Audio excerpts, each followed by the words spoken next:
El siguiente programa es presentado y producido por Senda.fm para CTN Internacional.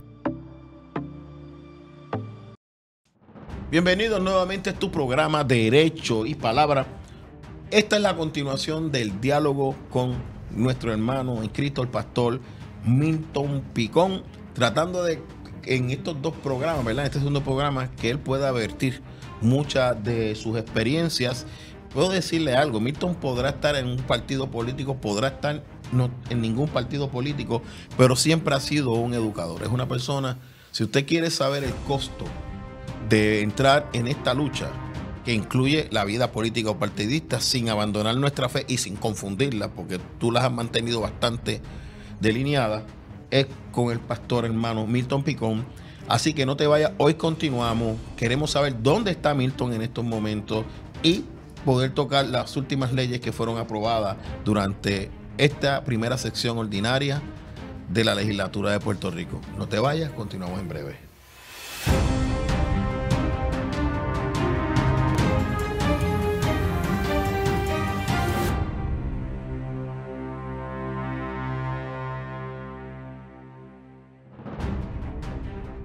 Milton, luego del periodo electoral donde ya sabemos los resultados electorales, ya se contó, ya tuvimos las batallas de cómo se votó o no se votó, y los partidos, todos, quiero que sepa que todo partido, no importa si gana o pierde una elección, todo el partido se reestructura. Esto no es nuevo.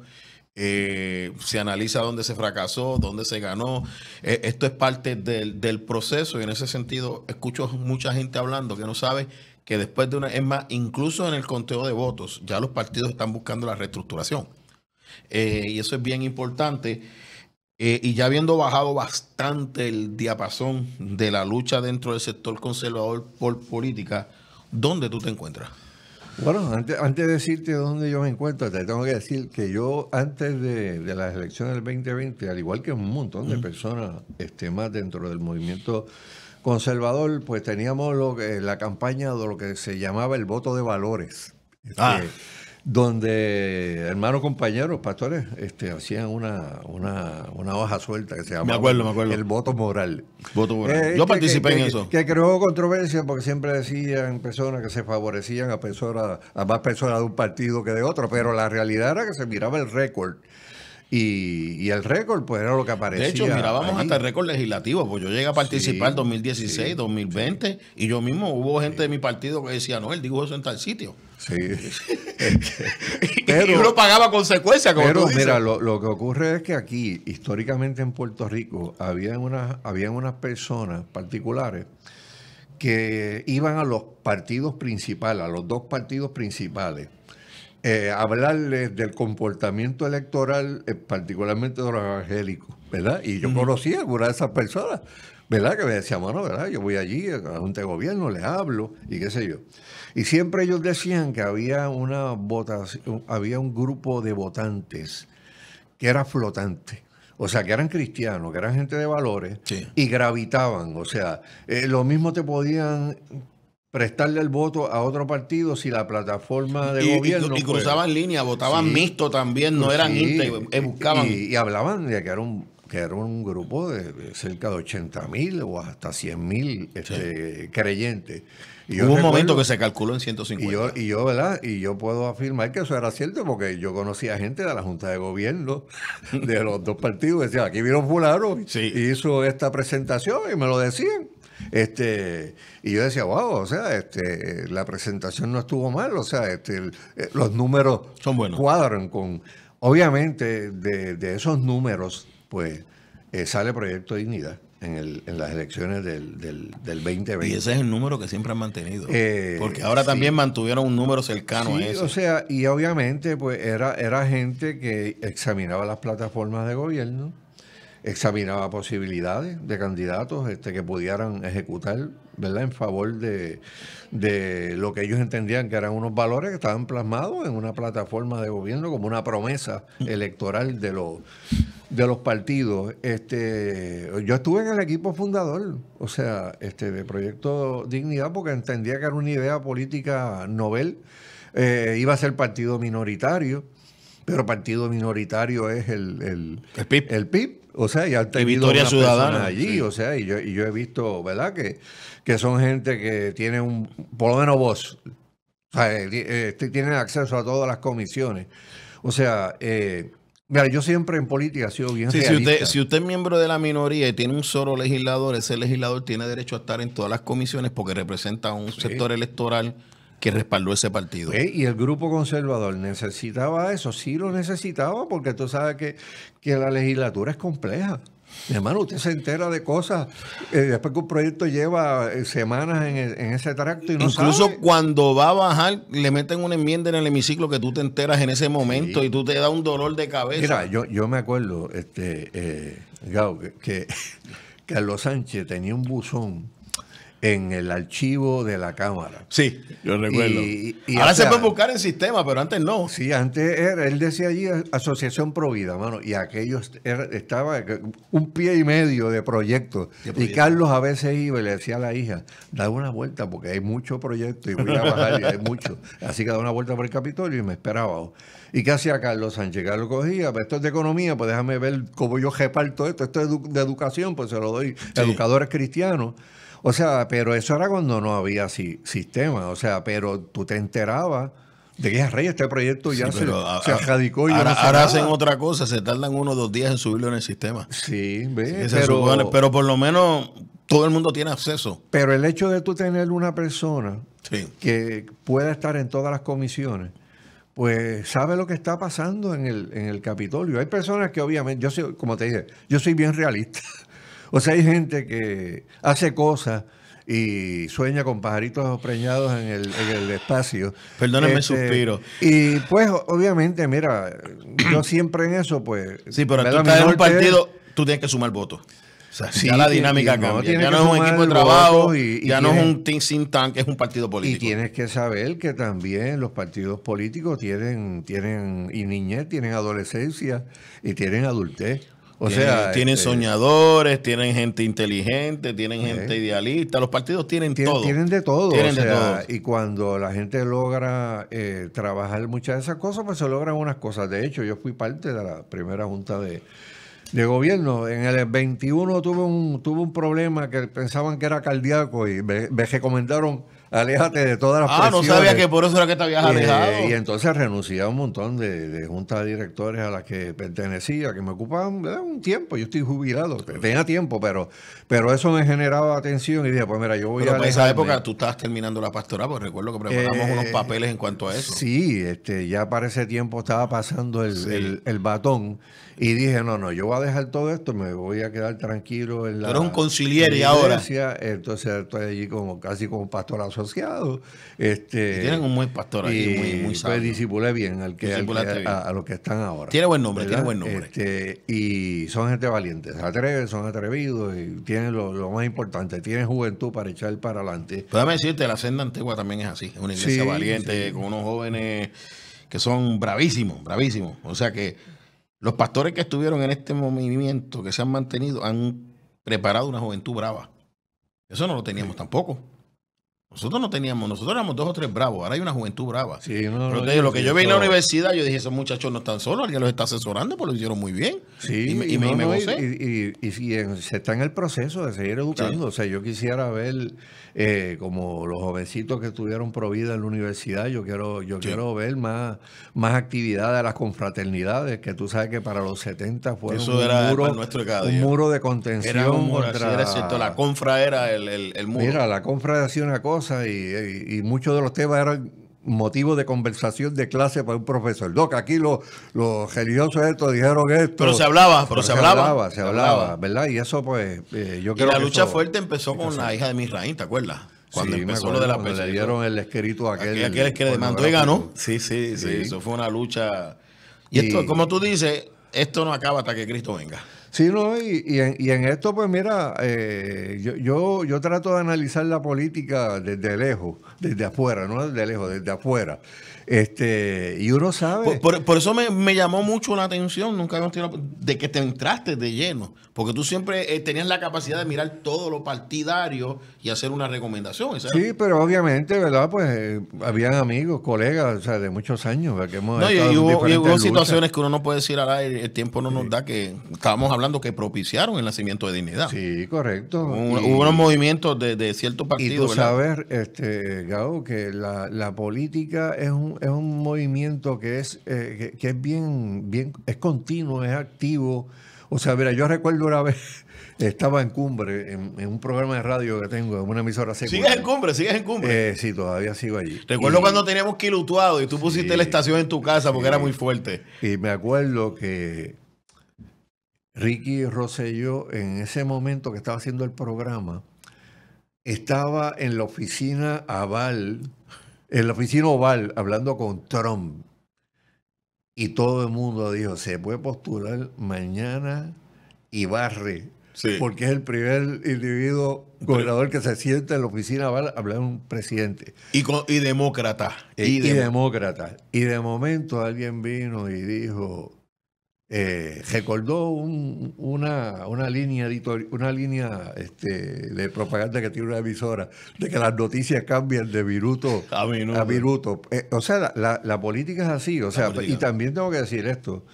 Yo siempre le dije a todas las personas, gente electa cristiana y gente electa no cristiana en eventos de estos, ¿verdad? Que ganan personas, sí, invitan a líderes religiosos y qué sé yo, que hablen. Y le dije, el éxito de ustedes depende de los asesores que tengan y de lo veraces que sean esos legisladores. Si usted no puede manejar eso, usted va a tener problemas, ¿verdad? No, y a veces los asesores asesoran bien, Milton, y no les hacen caso. Sí, ¿no? Y yo creo que es importantísimo, ¿verdad? Que la gente pueda entender que dentro del aparato político pues se están tomando decisiones todos los días. Obviamente, en ese momento me alejé. Milton, a mí me han dicho cosas que han pasado y a los 5 minutos cambian. Sí. Entonces yo antes llamaba rapidito a dar la noticia. Ahora yo espero verla firmada, o ver el comunicado, o ver la conferencia de prensa. Y por esa razón tú tienes que tener la mente abierta todo el tiempo. Porque si los muñecos cambian de un momento a otro, pues usted tiene unos valores que usted va a defender. Y usted necesita que esos valores estén protegidos. Alineados, tienen que estar alineados. O sea, van a estar alineados cuando usted recibe la información correcta. Cuando usted tiene los contactos correctos. Porque si usted no tiene los contactos correctos, las metidas de pata después son descomunales y hay que arreglar. Tengo que recesar por contigo, pero vamos a continuarlo allí. No se vayan, continuamos en breve.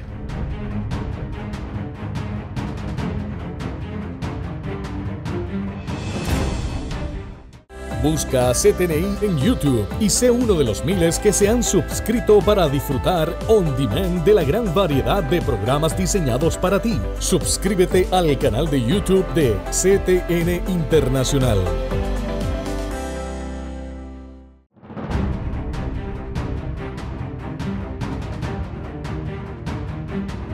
Vamos a seguir donde lo dejaron. Asesores veraces, fuentes veraces. Háblanos de eso, Milton. O sea, mira, yo siempre le he dicho a gente que ha sido elegida a cargo, ¿verdad? En la política y en otras organizaciones que no son políticas, ¿verdad? Y son pro familia, que uno tiene que tener mucho cuidado con la gente que asesora. Un político o un líder religioso o un líder de organizaciones non-profit que se rodee de gente que le diga la verdad, yo creo que es la receta para el éxito. Cuando la gente se rodea de aduladores, tiene un problema inmediato, ¿verdad? Y en eso, ¿verdad? Pues uno ha tratado de darle consejos a las personas, algunas personas han seguido consejos, hay otras personas, ¿verdad?, que no lo han hecho, pero yo, ¿verdad?, cuando uno es consejero, pues uno no impone nada, o sea, usted da la opinión y el asesor no toma decisiones. Y la gente toma las decisiones y se llevan el crédito o arrastran las consecuencias. O hace lo que tú le dijiste que no hiciera y tú tienes que ser mía culpa. Pues, pero, Milton, también estoy mirando una dinámica que siempre hemos visto, pero he visto gente cristiana adulando a los políticos para conseguir lo que quiere. Y tan pronto yo los veo adulando, yo me asusto. Porque la Biblia dice, ten cuidado con el que te adula. Sí, sí. O sea, que esto lo tenemos en todos lados, en todos lados. Sí, y yo hago un llamado, aprovecho, mire, si usted Dios lo ha puesto en lugares de autoridad, aquí no es el lenguaje bíblico que se utiliza, con esta gente hay que hablarle de otra manera. Y en eso tú y yo siempre hemos sido bien claros. Yo no necesito citarle la Biblia a los políticos para que sepan dónde yo estoy parado, ni tú tampoco. Bueno, después de tanto tiempo ya ellos saben, pero si tú estás entrando nuevo en eso, lleva la Biblia en tu corazón, tradúcelo en un lenguaje político que ellos puedan entender y es tu testimonio y tu veracidad lo que te va a ganar el respeto. Sí quiero decir, Milton, que los que se han mantenido firmes y veraces, hay puertas que se le han cerrado, por ahí otras que se le han abierto, pero nadie puede decir que no han sido consistentes. Sí. O sea, hay nombres en la política que tú puedes tener problemas con ellos, pero tú puedes decir, lo que tú ves es lo que es. Es lo que hay. Es lo que hay.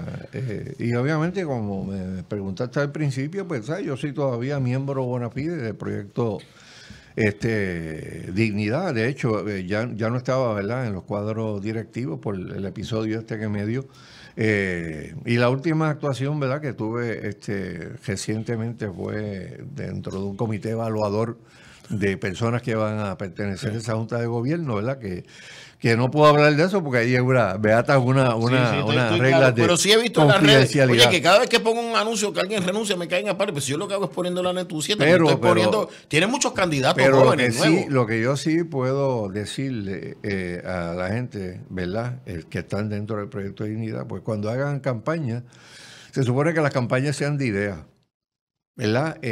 Porque cuando la gente se divorcia de las ideas y entra en el ataque personalista, pues los proyectos políticos se debilitan, ¿verdad? Porque, y aún en los partidos mayoritarios, tú sabes que la gente está buscando gente en la que pueda de verdad confiar, la gente que en la política es demasiado agresiva o que trata de hacerle daño a la gente de su propio partido, no son vistos bien. Y tú sabes, y tú en política sabes que eso se ve en las primarias, en los votos. Eso te iba a decir, o sea, que hubo gente que usó ese estilo y todos los partidos en la primaria lo dejaron fuera.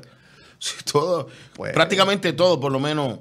Porque es que la gente se hastía. Si la gente no le gusta eso. La gente no quiere que le hablen de ideas, la gente quiere ver el resultado. La masa grande de electores quiere eso. Sí, quiere eso. De hecho, mucha gente dice que Donald Trump, a pesar de que mucha gente no soporta su personalidad, fueron sus ideas políticas lo que lo llevaron donde está. La economía, porque por ejemplo ahora lo que están tratando es de que su economía caiga, porque los números dicen que el Partido Republicano barre, porque la postura es económica. Pero ese es otro tema, No me puedo desviar para allá, porque si nos vamos para Estados Unidos necesitamos 5 programas. Milton, tú llevas mucho tiempo en esto, más que yo. Lo he repetido varias veces para sentirme joven. La gobernadora también firmó un proyecto que es muy interesante, de las exenciones hacia las iglesias de base de fe. Yo soy claro, cuando Pedro Rosselló vino a la gobernación, la senadora Norma Lugo preparó un reglamento que lo que hizo fue cerrarle las exenciones a las iglesias de base de fe. Esto lo usó Zaragoza para investigar las iglesias, ¿te acuerdas? Sí. Se metió dentro de la finanzas de la iglesia, eso fue una batalla terrible. De hecho, déjeme decirle, el IRS firmó un memorando de entendimiento, un acuerdo en un caso, donde permite que los pastores puedan expresarse libremente desde el altar. Yo tengo mi política, mi teología, pero hay pastores que tienen otra y hablan política desde el altar y eso lo determina la congregación. ¿Te acuerdas? También esa pelea se dio y ahora eso no va a pasar porque se reconoce que las iglesias tienen exención por su mera existencia. Eso es... ¿Tú qué tuviste? ¿Cómo tú ves eso? Porque bueno, lo que pasa es que en Estados Unidos se ve de una manera distinta. Sí. O sea, en Estados Unidos los pastores estuvieron hasta en la queja de la revolución, sí, la declaración de allá independencia. Eso es normal. Allá eso es completamente natural. Aquí la cláusula de separación total de iglesia y Estado hacía que los pastores fueran un poquito más ecuánimes a la hora del sí, púlpito. Pero yo lo planteo porque como tú tienes gente de los diferentes partidos, que seamos cuidadosos. Pero a veces el pastor tiene que usar el altar. Pues es que en inglés le llaman bully pulpit. Sí, o sea, porque había un momento que nosotros no teníamos medios disponibles, lo único que teníamos era la iglesia. Sí, y yo creo que las iglesias como entidades sin fines de lucro le proveen una economía al Estado increíble. O sea, $1 que el Estado intervenga en un programa que de alguna manera salga un donativo legislativo de donde sea, mire, se maximiza. O sea, en Estados Unidos lo cuantifican mejor. Yo no sé por qué en Puerto Rico a veces la estadística 7-1. no se pone tan... Pero esa estadística viene desde Fortuño. No sé si se ha puesto al día. $7 le cuesta al Estado, a la iglesia le cuesta $1. Pero como tú dices, el último que vi cuando trabajé en la plataforma del Nuevo Progresista fue 7-1. Cuando yo vi el número en Estados Unidos estamos hablando de trillones.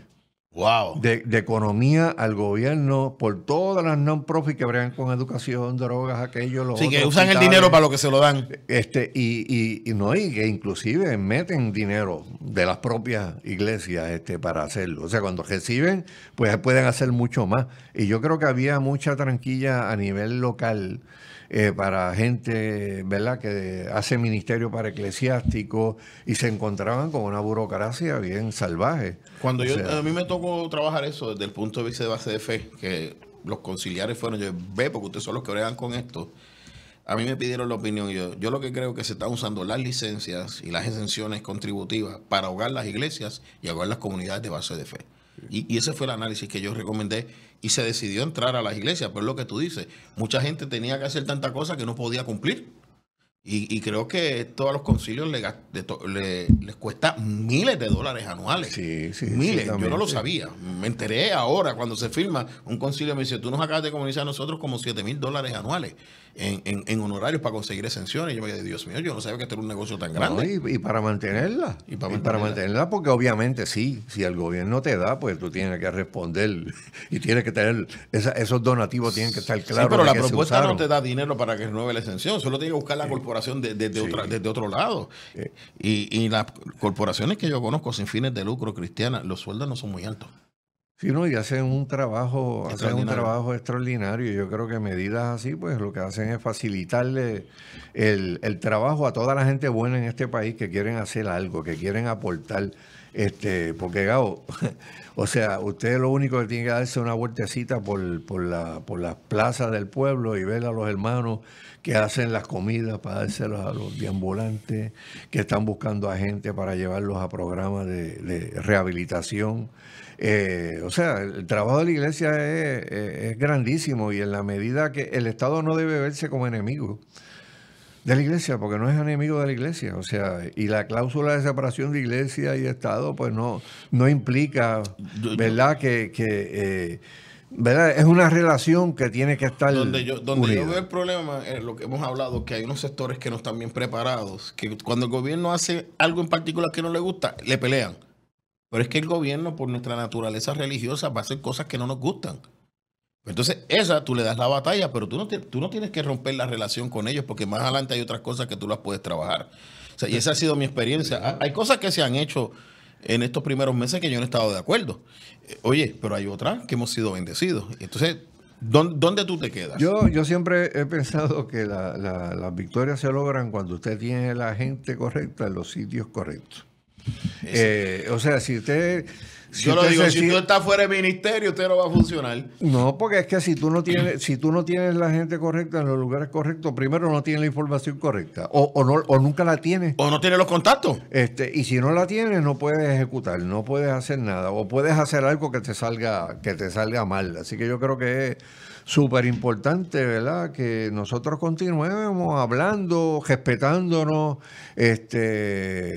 y luchando por un bien común. Víctor, se me está acabando el tiempo. Te voy a dejar antes de que pasemos los últimos 4 minutos. Yo abandoné todas las mesas de diálogo, no abandoné las comunicaciones. Esos últimos 4 minutos, un pensamiento sobre las mesas de diálogo dentro del sector conservador, dentro de tu experiencia, a modo general, porque hay gente que no importa lo que uno diga, se enoja, pero hay una necesidad de una vuelta a mesa de diálogo. ¿Cuáles serían tus recomendaciones? Cuando volvamos, nos quedan 4 minutos. No se vayan, continuamos en breve.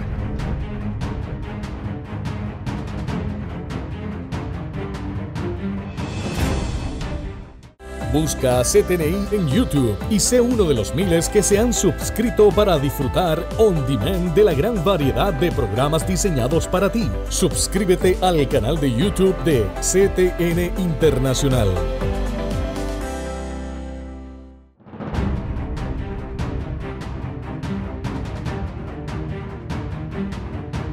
Mesa de diálogo.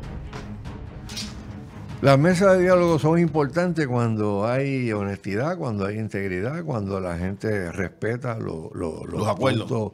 Los puntos que pueden haber, y cuando se dice vamos a caminar como un solo hombre en esta dirección, sí. usted camina en esa dirección. O sea, cuando esas cosas no se dan, pues se crean una desconfianza. O sea, no hay una cosa más terrible que tú ir a una oficina legislativa y decir, estamos aquí porque queremos avanzar este proyecto, y usted salga por una puerta y entre otro grupo y diga, yo estoy en contra de este otro. Milton, por eso me salí. Acabas de decir por qué me fui. No tenía tiempo para eso. Pues eso crea una desconfianza, crea una decepción, ¿verdad? Y lastima a los miembros de mesa de diálogo. Pues yo por lo menos me levanté y no volví. No, y siempre van a haber otras mesas de diálogo en el futuro. O sea, pero cuando las mesas son funcionales, todo funciona y fluye. ¿Tú crees que se deben poner requisitos en las mesas de diálogo? Para tú estar en esta mesa de diálogo debes cumplir estos requisitos. Yo creo que sí. Lo que pasa es que como muchas de las mesas de diálogo pues han surgido espontáneamente y no han sido tan pensadas, pues todo el mundo parte de la buena. Pero quizás podríamos crear un think tank nuestro, de gente que nos sentemos a evaluar desde nuestras diferentes... Yo creo que eso es necesario. Sí. Mira, ahora mismo en Estados Unidos, parte de lo que está haciendo Trump son frutos de un think tank, que yo no voy a mencionar cuál es, pero está sí, algunas órdenes ejecutivas él existe. Esto es copia al carbón. Esa gente se dedica a recoger el insumo de todo. Pues quizás podríamos llamarle un think tank conservador, que podamos dialogar y adelantar las causas, porque, por ejemplo, yo en estos proyectos me mantuve en comunicación con ustedes, tú te comunicaste, yo te contesté, otros se comunicaron, y puedo decir ciertamente que hubo confianza en lo que estábamos haciendo. Había un movimiento que quería hacer un paro, un piquete y todo. Yo decía, si usted hace un paro, un piquete, olvídate que no se va a firmar. Y sobre todo, resultados. Se están obteniendo resultados. Yo creo que eso es importante para la causa conservadora en el país y para las luchas que han tardado mucho tiempo. El currículo de valores es ley. Sí. La autoridad parental viene por ahí. La ley de libertad religiosa, tú sabes que eso fue frustrante y queda una batalla. Hay unos proyectitos por ahí de aborto que están dando dolor de cabeza. Y sí, que hay dos, y creo que uno no es tan controversial, que es el del doble asesinato. Sí, yo creo que ese no va a haber y uno es para clarificar el Código Civil de la concesión. Correcto. O sea, mira, que podemos resumir, quizás ponernos a sentar algunos líderes que llevan muchos años en esto, que algunos están más calvos, otros tenemos canas, de decir, vamos a bregar con un think tank. Sí, yo creo que es necesario. Porque la última mesa de diálogo, los que hicieron un acuerdo conmigo cumplieron. ¿Te acuerdas que hicimos las paces, fumamos la pipa de la paz? Pero de allí salieron unas personas que hicieron eso que tú dijiste. Yo estaba políticamente activo, yo no podía arriesgarme a perder mi integridad ni mi credibilidad dentro del partido. Pero le damos gracias a Dios. Yo creo que me gusta esa idea, Milton, que ha sido espontánea, no la habíamos hablado, de un think tank. Vamos a orar por eso. Sí, pero tenemos que rehacer. Hemos conseguido luchas de 20 años, no las podemos perder. Alguien me decía, Gaby, ¿para qué queremos todas esas leyes? Y yo, tenemos que ejecutar. Es como las libertades religiosas. Mi hermano, o sea, usted las tiene que tener. ¿Cuántas veces tú has luchado por las iglesias? O sea, y de momento pasa algo y viene alguien y radica un proyecto. Sí. O sea, y gracias a Dios que hay una ley. Hay una ley. Y hay jurisprudencia. Pues la vida es así, la vida política es así. Tenemos que tener. De hecho, ya me llamaron porque una ley muy bonita, una representante la quiere cambiar, la llamé, no me ha cogido el teléfono en 2 veces, ya sabe por dónde voy. Pero estamos en continua vigilancia. De hecho, tú enseñabas mucho eso. Esto requiere continua vigilancia. Eso lo dijo Thomas Jefferson. Sí, el precio de la libertad es la eterna vigilancia. Pero es una frase que tú citas mucho. O sea, olvídate de Jefferson. Todo el mundo se acuerda que Milton siempre decía esto. No, gracias por compartir con nosotros. Estos diálogos van a continuar. Vamos a estar trabajando en esa idea de un think tank. Nosotros tenemos que rehacernos porque conseguimos ya unas leyes. ¿Qué vamos a hacer con ellas? Educar. Nos vemos en nuestro próximo programa. Milton, gracias. Dios te bendiga. Gracias a ti. El pasado programa fue presentado y producido por Senda.fm para CTN Internacional.